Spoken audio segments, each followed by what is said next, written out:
Sa pagsalubong ng Pasko at Bagong Taon, muling binigyang diin ng pamahalaang bayan ng Kabakan ang mahigpit na pagpapatupad ng lokal na ordinansa laban sa iligal na paputok. Isang pulisiya na nagbunga ng 9 na sunod-sunod na taong walang naitalang firecracker-related injury sa bayan. Ayon sa LGU, nanatiling umiiral ang Municipal Ordinance No. 45 Series of 2017 na nagre-regulate sa pagbebenta at paggamit ng firecrackers at iba pang pyrotechnic devices, kasabay ng pagpapatupad ng Republic Act 7183 sa buong bansa.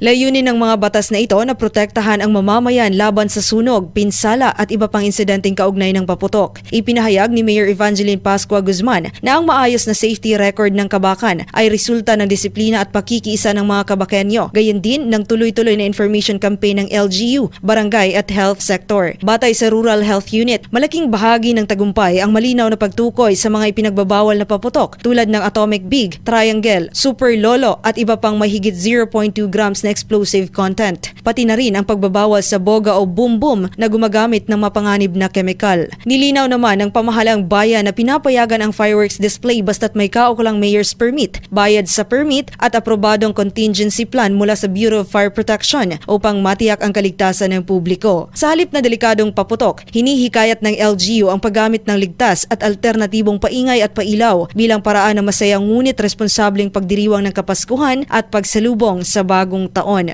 Joanne Oranio, NDBC Bida Balita.